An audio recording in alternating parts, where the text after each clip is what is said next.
For this discussion board posting, it's going to be a little different. It's basically to create a dialogue between the Friedmans, who we read last week, and Karl Marx, who we're reading this week, who, if you've read them both and should guess from what I mentioned last week, they're just about opposite perspectives on freedom and on capitalism and accumulation of wealth.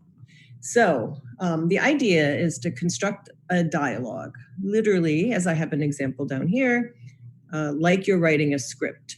And the idea is, the purpose of the assignment is to, rather than having you just summarize the Friedman's arguments and summarize Marx's arguments, to think how would they have a conversation with each other about something contemporary, right? So the Friedman's ideas are from the 20th century, and Marx is writing a century earlier.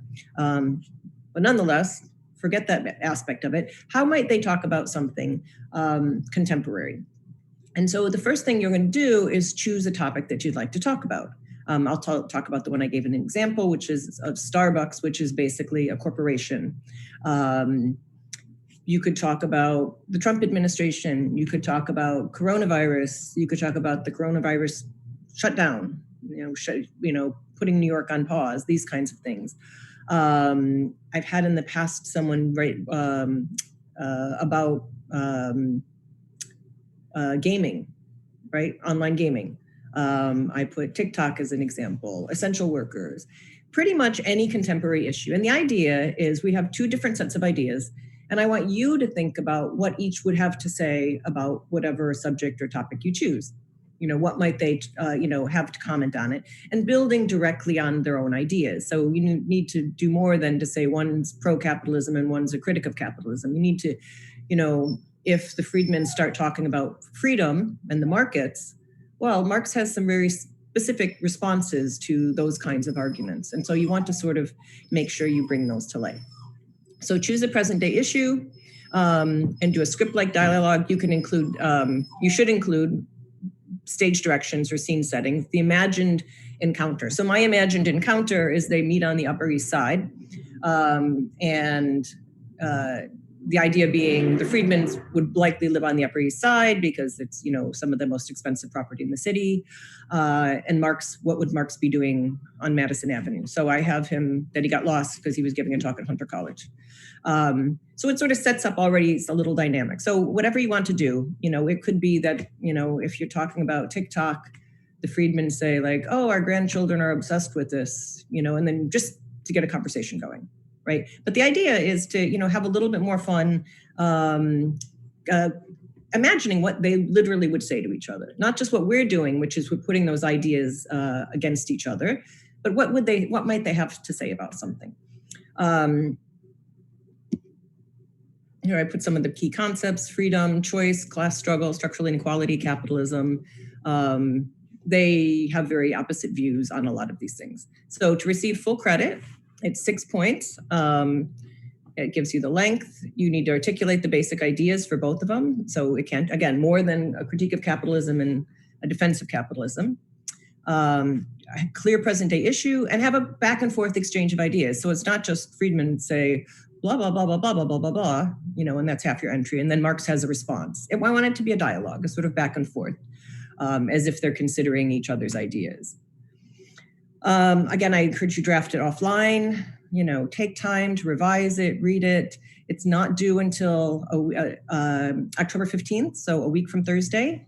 So you have plenty of time to do it. So I encourage you to do it this weekend or whenever you have a break, or at least, my dog is barking. At least choose the topic, put some thought into what topic you want to do and what they might say to each other, even if you don't start writing. And then the responses, you're going to do 4 responses, but they're short. And basically the 4 responses are, you're going to pick 4 different peers, or if you have a back and forth with somebody in a single post, you could do that as well. But you're going to do 4 different lines where you're going to add a line of dialogue to the existing dialogues that your peers have done. So they're just 1 point each. You're going to add a line, and basically to bring in something that they didn't bring in, a different example, raise a different question, again, just sort of advancing the argument. The idea here is, not just to be silly and playful, but it's intended to be, a different kind of a writing assignment, but to really, what are the issues that got left off? They both have a lot to say in their writings. There's a lot of ground covered. So in 300 words, you're not going to cover every dimension of both of the thinkers. So, think about what you would add, what you would add to the conversation, and add a line. And again, it's adding a line of dialogue. So if the last speaker was Karl Marx, your next speaker is going to be either Milton or Rose Friedman, right? So you're going to add in their voice. So do people have questions about the assignment? Let me stop sharing and check there's not any questions yet. Okay, great. Well, hopefully it's pretty straightforward. So yes, you can ask for feedback during office hours. You can come and say, I won't read drafts, but I will talk you through your assignment, just as I did with the last one. So people came and said, I'm thinking of doing X. This is what I think the positions would be, and I will help talk you through it. You still need to do it, but we are here to give you all kinds of feedback. So please, take that opportunity to get feedback from us. And likewise, I should say on the first assignment, this one there won't be because it's impossible. But the first assignment, we had quite a few instances of plagiarism, which I know sometimes, nobody sets out to plagiarize, but usually it's because you panic or you waited to the last minute. There's no do-over for plagiarism. It's 0 points. So please don't be tempted. But if you're having problems, I know these are really, really difficult times, but if you're having problems, let us know. We can't help.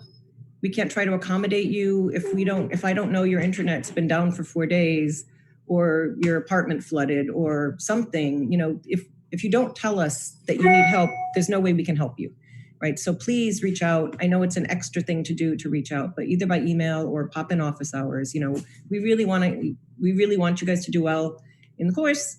But we can't if we don't know things are difficult. You can't there's nothing we can do about it. So if there's something in your mind you're thinking like, oh God, I really wish she just knew X. So just tell us, right? We want to do that. I thought I posted the Friedman slides from Friday. I will confirm. I must not have if you're not finding them, so I will repost them. And for the adding lines, you're adding a line of dialogue. So if it's a response, it's not in your voice reflecting on it. You're adding a line of dialogue as if you were co-authoring the script. So you're just adding one to what's already there. Okay, great. So I will, after class, I can stay for a few minutes if you have questions. I do have a section at 11:10. But in the meantime, let's get to Marx and the Communist Manifesto. So I know a lot of you, this is a very it's a very important historical document and a theoretical document as well. And I know a lot of people have read it. So, but if you haven't read it, it's really good sort of to be aware of these basic arguments. Okay, this is our Communist Party. So, oops, went too fast. So the Communist Manifesto was published in 1848, literally on the eve of a revolution that was going, the sort of the Second Republican Revolution in 1848, which overthrows the empire, the monarchy. And so it's written at a moment across Europe and globally, but particularly across Europe. If we think about the 19th century being significant for many reasons, it's the sort of end of empire, height of empire, and the beginning of the end of empire. But also with the Industrial Revolution in the emergence of workers and the spread of capitalism, right? So we'll talk about it in a few minutes, but capitalism is not synonymous with markets, right? Capitalism is a particular mode of accumulation. So we'll come back to that. So capitalism is flourishing or emerging in the 19th century, but so are workers, right? And so we think back to the Haitian Revolution and the French Revolution, these sort of massive bottom-up uprisings against people in power at the very end of the 18th century. Now in the 19th century, we have, in the global narrative, discussions about rights, the rights of people, the rights to vote. Men get the right to vote, men don't have property. And then, workers' revolutions. People are working in absolutely horrific conditions in this new thing called factories. And there's no regulation of the workers, of workers' rights. So the idea of workers' rights emerges in this period. And the Communist Party, which emerges early in the 19th century, Marx joins the Communist Party. He does not invent the Communist Party, but there are these communist groups all over the place that are workers' rights groups. They're agitating for workers' rights. They're agitating for better work conditions so that people don't die in factories, or that the owners of the factories have to provide safe working conditions. So this is a historic moment where across the globe, or particularly across Europe, but elsewhere in the globe as well, workers are mobilizing, and it's scaring those in power, right? If you look at France alone, you've had revolution and now another revolution, and elsewhere there's citizens' uprisings, people's uprisings. People are demanding these bizarre things called constitutions, right? And a constitution is a written articulation of the relationship between the people and those in power, right? They specify things that the government can and cannot do. So for most of history before this didn't exist, and this is scary to those in power, right? And so the Communist Manifesto is written at a moment when people are already uprising, and it's written as a manifesto, which is an articulation of grievances and a call to arms, a call for people to rise up. Okay. The manifesto, it's important in the moment, and then it's really what falls into my dog. So I gave my dog a treat. I don't know if you can hear this. I gave my dog a treat, and now he's running around trying to hide it somewhere for later. So I thought I'd keep him distracted, and now he's just running around absolutely distraught because he can't figure out where to hide this thing. Sorry. Okay. So the manifesto, really doesn't emerge as a major text until we get into the 20th century. It sort of falls into obscurity. You have communist movements and you have socialist parties across Europe. We'll talk about the difference between communism and socialism a little bit later today.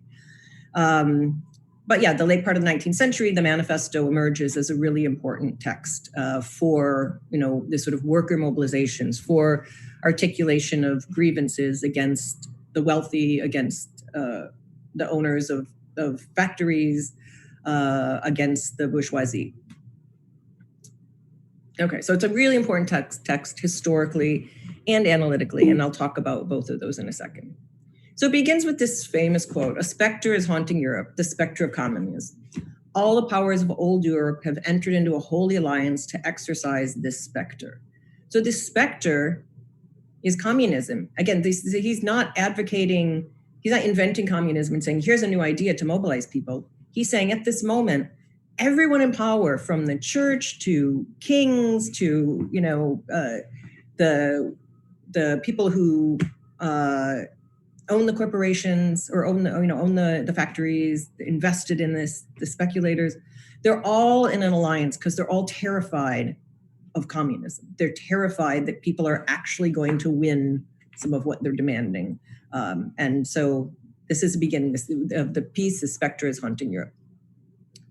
Right, and I said this, the idea of communism, it's already out there as an alternative to capitalism. So critiques of capitalism are already out there. This is written as a critique of capitalism that you can carry around in your back pocket, that you can give to people in factories and go, hey, dude, read this, there's something better than this out there. So it's written to be broadly accessible. And so Marx has a long career, and he writes many different important texts: Capital, the German Ideology, Communist Manifesto, of course, which we're reading. And he evolves in his thinking. We're not going to talk about, the ways in which his thinking evolves and deepens. But behind his thinking is this idea that the history, and this is a quote, "the history of all hitherto existing society is the history of class struggle." Right? That history, social relations, that history is all a history of the haves and the have-nots. And those who don't have, who want to live a better life, and those who have, who try to get and hold on to as much as they can. And he spends a lot of time talking about a lot of these transitions, the transition from feudalism, the transitions from the small artisan as the sort of, proto middle class, and how they either, evolve into the bourgeoisie or fall into the lower classes. But he's saying all of history has been a history of class struggle. So if we want to understand what's happening through all of history, it's at the end of the day, it's going to come down to class, right? For Marx.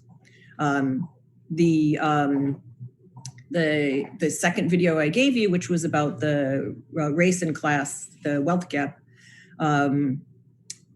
isn't produced by Marxists by any means, but it very much shows that sort of like for Marx, the race problem is ultimately a class problem, right? It maps on, it's a separate version of it, but it's ultimately a class problem. And then different Marxist thinkers develop this in different kinds of ways. So this then is what's called a materialist conception of history, that history is about struggle over wealth, struggle over the haves and the have-nots. It's about class struggles. All societies are characterized by rich and poor and struggles between them. Before we have the capitalist system with the modern nation state, which we'll look at the transition to that in 2 weeks. We'll do a reading about the emergence of the modern state that compares the emergence of modern states with organized crime. So we'll read that in 2 weeks. The feudal system, with the kings, and, they went and would get whatever they can and tax people as much as they can from the countryside, et cetera, and they would struggle with each other. All of history is a history of class struggle, right? All of it. Capitalism is simply the latest stage in this history. And so what's important in Marx's thinking, it's not, if you think the Friedmans, they're describing the system as it works and as it should work.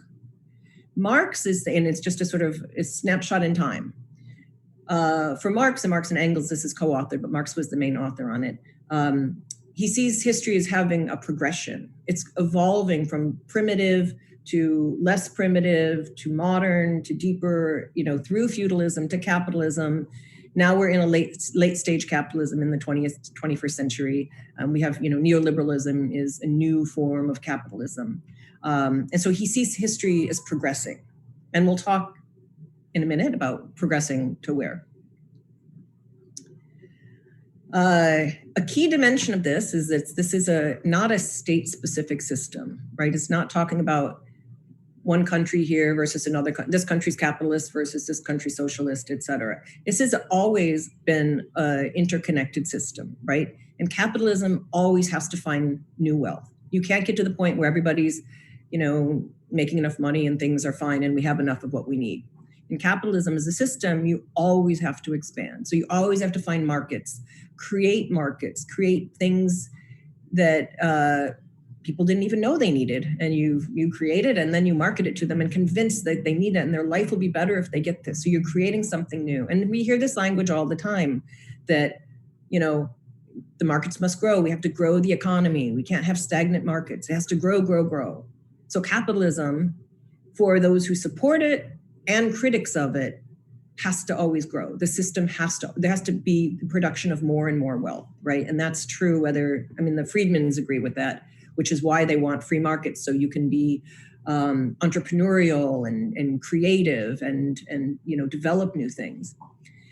But that makes it global, right? So one of the ways of finding new markets, and this was part of Empire, finding new markets was, not just we're going to control the areas we want so that we can go to China and get cool spices, but rather it becomes that we now can, produce things. We can go to, Egypt and take all their cotton and control the Suez Canal and take all their cotton and take it back to Europe, produce it into fantastic cloth, sell it, right? And then we can take stuff back to them and sell it to them because we can produce stuff cheaper in our factories in Europe, cheaper sandals, cheaper soap, cheaper everything, and take it back and sell it to them. And so the places like what we call the third world or the undeveloped or developing world is often a means of meaning that these are the equivalent of the proletariat. These are, you can get stuff from them and sell stuff to them, but they're never going to get wealthy on their own, right? So this is always something that reaches beyond a single country or nation state. And you have alliances between the bourgeoisie, the wealthy in Europe, and the wealthy in, say, Egypt or India, right? So you always find alliances. The bourgeoisie always make alliances with each other because they can expand their wealth that way. They make deals that way. But so here, the quote then, the need of a constantly expanding market for its products chases the bourgeoisie over the whole surface of the globe. It nestles everywhere, settles everywhere, establishes connections everywhere. It's nearly impossible to not be absorbed by this system, right? And so his what he eventually advocates, which we'll look at, it has to be the overthrowing of the system. You can't opt out. In our country today, in the United States today, it's not everybody's country here. Let's say in much of the world, you can't opt out of capitalism. Even if you're a critique of it, you can't opt out of it because it's everywhere. It's how things run, right? And so you're sort of, constrained by that in this extent. He thinks it will eventually collapse because of its internal inconsistencies, because it can't expand forever. But we'll get to that in a second. Okay, so all of history is a history of class struggle. There've always been different classes, right? There've been slaves, there, owners, landowners, kings, aristocracy, whatever. There've always been various versions of classes, from, the most poor to the wealthiest, and versions in between. What he's observing in the 19th century, he argues, is that we still have multiple classes, but more and more that middle class is being weakened by the system, because the way the system works is it benefits the wealthiest. And so some people will be pulled into the wealthiest, which is the bourgeoisie. Most people will slip into the proletariat, right? Middle class is struggling to stay middle class. And he gives many examples of this. For example, the artisan, or let's say the shoemaker, who for years was basically the equivalent of a independent, businessman, has a little shop where you live upstairs and your shop is downstairs, and you make shoes, start to finish, and you trade them and you sell them, and you make the profit, and the profit all comes to you. Right? That's not capitalism, right? That's simply a market. So he's saying, markets per se aren't necessarily bad, but the idea of the free market for the accumulation of wealth is bad. And so that person, that shoemaker, that artisan who's been doing this forever, now comes a factory that produces shoes at a low, they can sell them at a lower cost, right? And so that person is going to struggle to, it's like, I'm now going to have to try to market my shoes to the people that like the handmade craft things. But most people, as more people slip into the proletariat, the working class, they're not going to be able to afford my handmade shoes anymore. And so I'm now not solidly middle class. I am now slipping into the working class. And as I can't keep my shop open anymore, I'm going to go work for somebody else who's making shoes, right? And now I've become a wage laborer. So he gives a bunch of examples, as you've seen. He traces these processes to how we're having these, the middle classes slipping.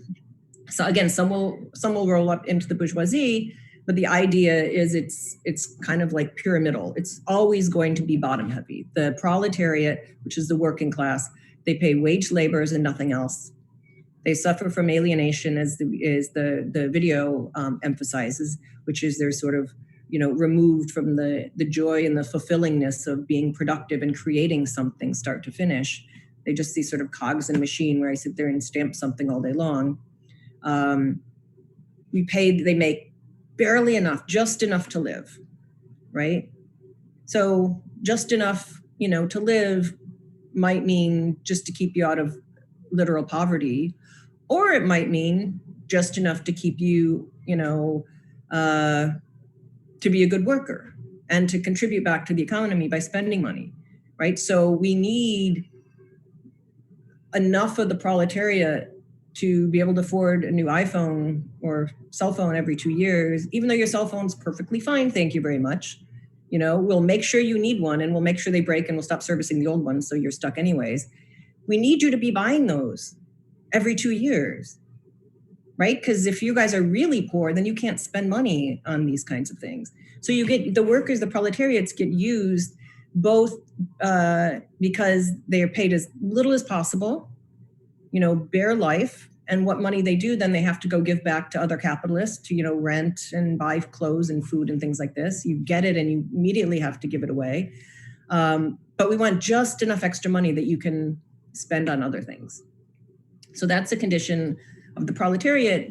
Just to survive, they sell their labor. And when they can no longer sell their labor anymore, there's not a whole lot of value to them anymore. The bourgeoisie, we say, are the owners of the means of production. These are capitalists, so they own the companies, they own the businesses, they invest the capital.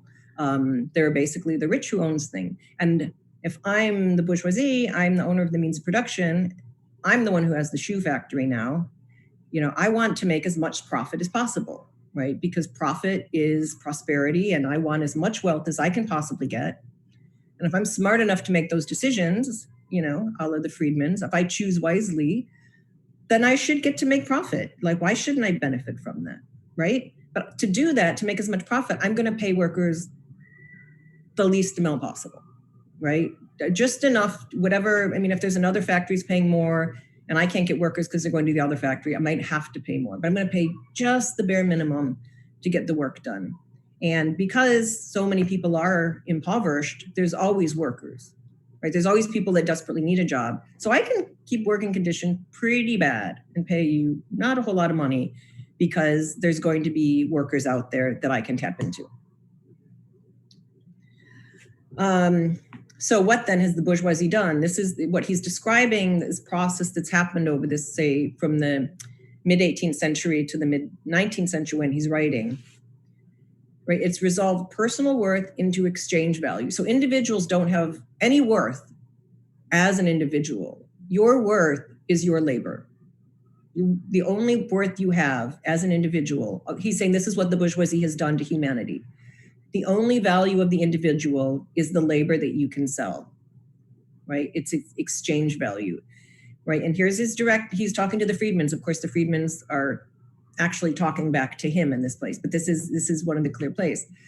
In place of the numberless, indefeasible, chartered freedoms, like real freedoms, in place of those freedoms, it's set up this single unconscionable freedom, free trade, right? And free trade is exploitation, right? It's hidden by religious, explanations, various versions of ideology, political illusions. But the reality is that where you used to have freedoms and you used to have values as an individual, freedom is only now free trade, right? And the bourgeoisie, in order to create as much wealth as possibly, is going to exploit workers, right? A naked, shameless, direct, brutal exploitation. So, all these nice stories about wealth creation, he's saying in reality, this is what is actually happening. This is how it works, right? So capitalism is fundamentally a system of exploitation for Marx. There's no good capitalism because capitalism is exploitation, and exploitation, obviously, we don't want to have. So the specter of communism then is the threat of a class-based revolution, right? The idea that all these exploited workers, he ends, I'll say later, workers of the world unite. If all of you actually realize the conditions you're living in, you can easily bring about a revolution, right? So the bourgeoisie, and we'll come to the role of the state, has to play a role in making sure you don't realize what's really happening. Because as soon as you realize it, you're going to be like, what? But if I can keep you all divided, fighting against each other, distracted by other things, etc., tempered by religion to keep you terrified that this is what God's want, this is God's will, whatever arguments I can come up with as bourgeoisie to keep you from realizing. So the specter of communism is the specter of revolution, right? The fear that those in power, he's saying, those in power in Europe, those with wealth, know very well that people are starting to recognize what's happening, and it's haunting Europe, and they're terrified of it. And so here, what is the role of the state? Because the state comes in several places in this piece, but it's not like a theory of the state. It's a critique of capitalism and the suggestion of some alternative that could be. The state then, he says, or they say early on, is it's the executive of the modern state, is but a committee for managing the common affairs of the whole bourgeoisie. The Friedmans are exactly in agreement with this. The Friedmans just think it's a good thing. The Friedmans say the state should, regulate property and provide security and don't interfere in any other way. And Marx is saying the state protects property, allows them to accumulate their wealth, allows them to exploit workers, right? It basically is doing the bidding for the bourgeoisie. And 2 weeks from now, we'll see why, how historically this emerges, why that's the case. But he's saying that's what the state is. We're pretending the state, all these other theories of the state and, we'll read Rousseau in a few weeks and, all these other really lofty minded things about good things that government can do. He's like, government is not doing that anywhere. All government does anywhere is protect the interests of the bourgeoisie. Right? Because it needs the bourgeoisie, it needs the money of the bourgeoisie itself. So it protects the interest of the bourgeoisie to the disadvantage of the proletariat. That's why the workers have to overthrow the system. It's not a system you can reform. It's because in its basic, constitution, it's a system of exploitation. You can't get rid of exploitation within a system that's exploitative from the start. We need something completely, completely different. And this brings us to what, sort of two dimensions of Marx's work. So on the one hand, there's this analysis to class struggle and his critique of capitalism, right? So that's what we're most concerned with here. We're concerned with this critique of capitalism, his identification of how the proletariat are exploited, depending on where you're interested in going, the effect on the human, why we're in such a desperate psychological state. Most workers, life is a life of despair. It's because we're reduced to all meaning from us is, taken out of us because you got to work. If you can't exchange who you are for labor, you can't function. And everything else that's, life and humanity is just destroyed in this system, right? So this is his critique. Workers are reduced to a commodity, their labor. So this is the piece of Marx's work that resonates so strongly in so much political science, including, we'll read down the road, people that don't consider themselves Marxists recognize that he was onto something with the critique of capitalism and how it works. The second piece of his work is, and this is a manifesto, the second piece of his work is providing an argument to actually mobilize the workers, right? He literally ends with workers of the world, working men of all parts of the globe, I forget the phrasing, but unite, right? It's a call to arms. It's a call to throw off your chains and demand a better world, because the proletariat's the majority of the people, right? The 99%, right? So if we all coordinated, we could overthrow the system. And so this other part where he's talking about this need to recognize your exploitation and overthrow the system and how to get there, ultimately to get, again, his progressive view, progressive not meaning leftist per se, but progressive in the sense of seeing history as progressing, right? We're moving away from a past towards some future. And he sees that future will eventually be communism, right? A classless society where there's no money, no possessions, to each according to his needs and from each according to his abilities.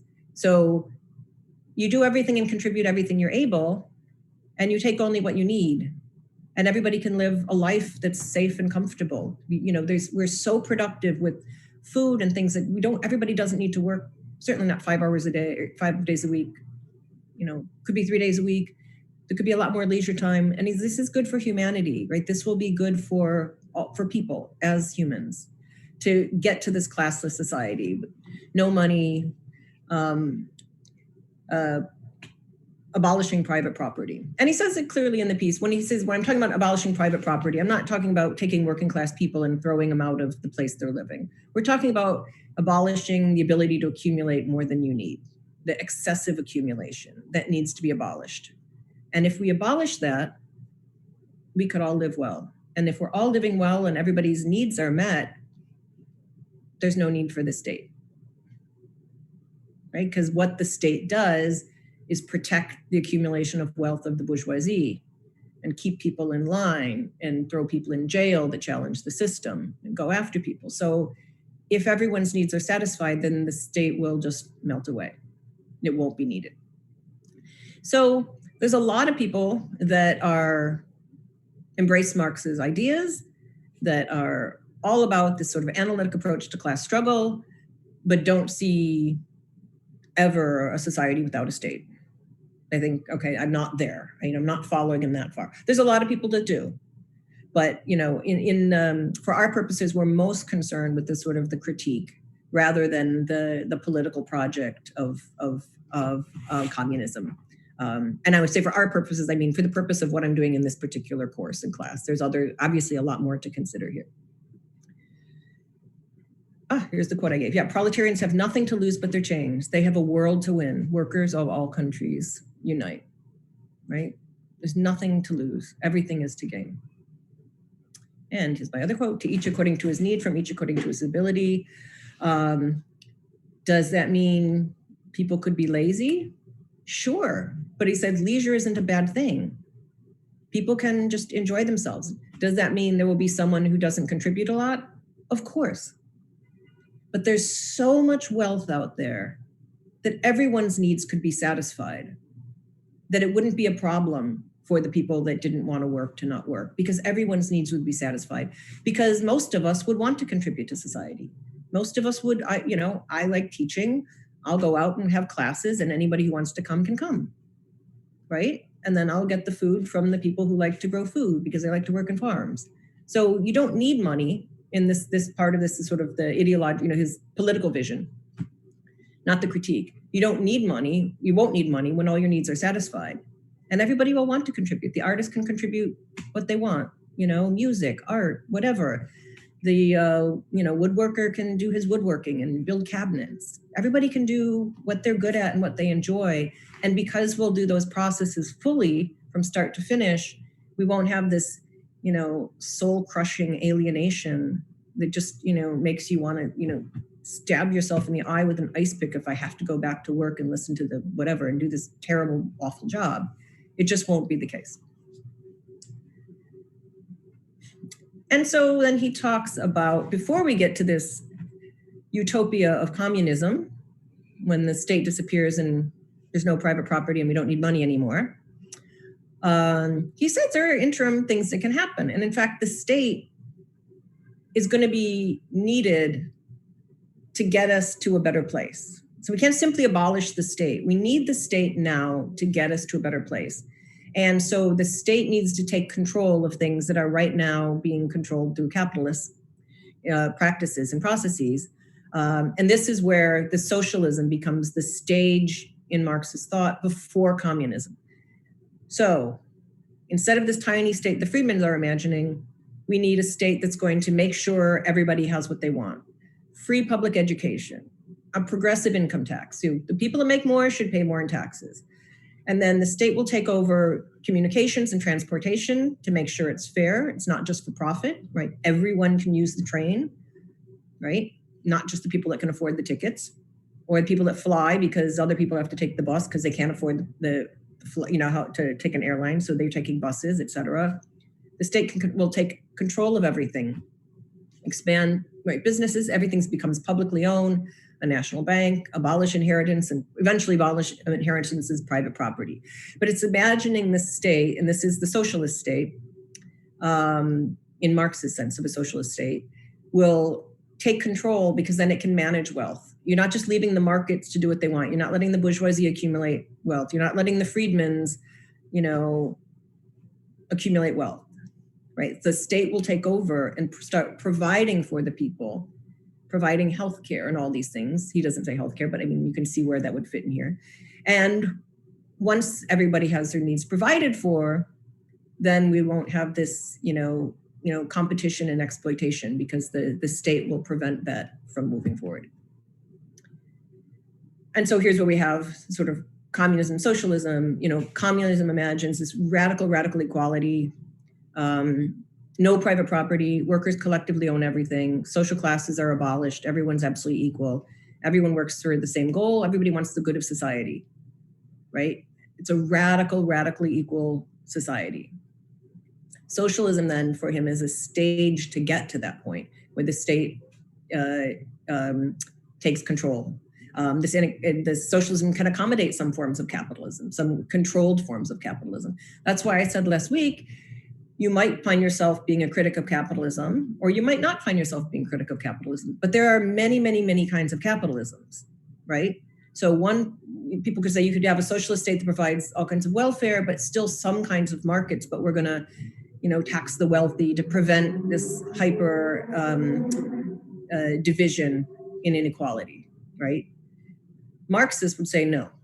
Socialism's a step. It's not the end point. It's a step to get to communism. We're not going to stop at this point where there's some capitalism, because capitalism, for Marx, all forms of capitalism are exploitative. There's no capitalism that's not exploitative.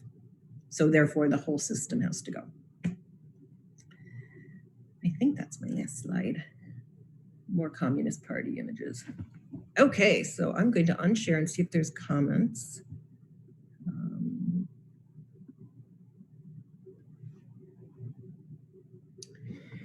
Okay. So let's see.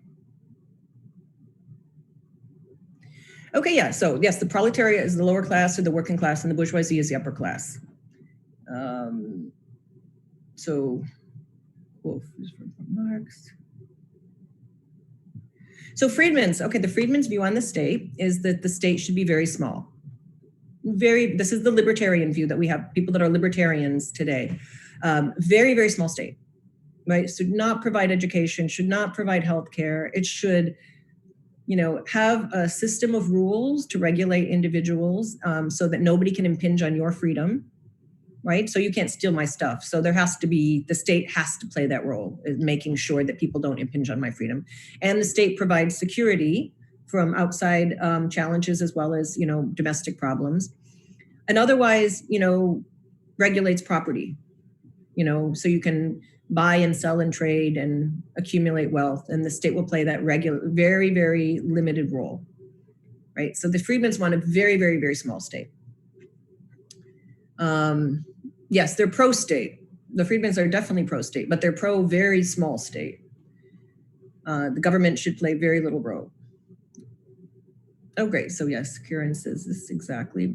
And Marx is saying that the government protects the interest of the bourgeoisie, right? So in a contemporary situation, Marx would see lobbyists are playing the role of advocating for the bourgeoisie, right? They're advocating to government to pass rules for the bourgeoisie, and then they can, fund money to candidates running for office to get them to implement the rules that they want that will serve their business or their industry. Yes, well, so communism supports the idea, it supports the idea that we're in such a state in history that leisure should be the norm, right? Lazy is a pejorative term for the opposite of working hard, right? And so he's saying we should work, but we should have a lot of leisure. We should be able to enjoy our relationships and friends and family and, spend time contemplating and enjoying art, whatever it is we want. So the Friedmans, they would say they don't care if people are lazy or slackers. But for Marx, it's not about laziness. It's about work should not dominate your life. As you look forward in your path of life, what you're going to do to make money is a central part of it. Why? Because unless you have inherited wealth that you don't have to think about it, it's the only way to think about organizing your life and surviving, basically. And flourishing means you have to, work hard to do that. He's saying, why is that the system? Why, as we look forward in our life, is that what we should be thinking about? Like, it's not, it's exploitative. And we're constantly striving, you're in college to learn, but also because it will help you professionally. It'll help you, statistically, people with college degree make more than $1 million over their lifetime, more than people who don't have a college degree. So yes, it's going to affect your life being by going to college. But we often think of it like, I'm going to college to help you get a better job. And that's fine that it will help you get a better job. It's great that it'll help you get a better job. But for Marx, it's like that. Why are we thinking that way? Why is this the formula? That it's about labor. Life shouldn't have to be about labor. Life can be about other kinds of things. Is communism a bad thing? Well, it's a question I can't answer. For Marx, it's a great thing. For people that are more like Hobbesian, right? Hobbes would look at communism as a return to the state of nature. If you don't have someone providing security, it's going to be a free-for-all. And you are high if you think people aren't going to be greedy in the state of nature, if you think people aren't going to come and take things from you, right? So there's different, you'll find a range of views, whether the normative question of whether it's a good or bad thing, you'll find a range of views. And, you can land where you land, what you find most persuasive. But I want to make sure we're reading widely and considering widely. I first I showed a film where they're calling out people who are communists and they're punished or something. Yeah, yes. Even today, communism is kind of a bad word in the United States. Even in the academy, which, the conservatives think the academy is all, radical and lefty. But you find actually very few communists or anarchists in the academy. Most people in the academy are liberal. And I mean that in the sense of liberal we're talking about. They're very centrist. Most people aren't calling for the overthrow of capitalism. They'll critique it. But the radical voices have largely been expunged from the academy. I'm reading these. I grew up hearing a lot of anti-communist commentary in history classes. Yeah, so I grew up too. So I grew up, in the Cold War. Communism was bad. Communism was what was happening in the Soviet Union, and that was bad. Happening in China, and that was bad. And so we were free, and they were not. And there was no, consideration of, one, are we free? What does free mean? Are we exploited?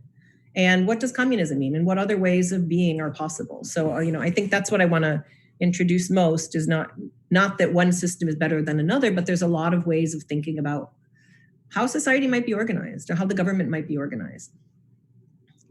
So there's, for Marxists, there's never been a fully Marxist government that completely, that fully well adheres to Marxist ideologies. There have been efforts, but usually they end up being these, the sort of like dominant totalitarian or authoritarian states introducing these ideas. But there's a lot of countries that have adopted, constraints on capitalism, right? So when we talk about Finland and Sweden, there's, very high taxation, but then a lot of stuff is provided free. So when I was in Finland, I think it was almost 40%. Like you go to the store, things are almost 40% taxation. But, when you go to college is not only free, but they pay you a stipend so you can live while you're in college. So you pay a lot, but then the state provides back to you. So there's a lot of variations on this in practice. We shouldn't only look to the Soviet Union and the failure of the Soviet Union as to whether or not, communism can work or not. But even if you don't want to go to that far to think about Marxism in practice, you can still, look at the critique of capitalism and say, look, he has something important he's saying in critiquing capitalism here. Even if I don't want a socialist society, I don't think that's the right answer, but he's still onto something here. Yes, Marxism, socialism is the taking over of the state so that the state doesn't serve the interest of the bourgeoisie anymore. It serves the interests of the whole of society, right? And so it's a stage towards communism. And once the state is serving all of society and people's needs are met, then the state won't even be needed anymore because everyone will have their needs met. Yeah, communism, the Marxist communism is a utopia. It's a sort of imagined alternative where there won't be the ills that we experience in society today. And as I said, a lot of people don't follow him all the way that far. A lot of people do, but a lot of people find, the sort of the critique of it central. Okay, if you have to go to another class, that's great. I have a discussion section, but I'll stay just because there's a few questions if people want to stay. But otherwise, you're welcome, please, of course, to go. Does communism require a dictatorship-like ruling? Not necessarily dictatorship-like. He says socialism, well, there would be no dictator in communism because there'd be no state in communism at all.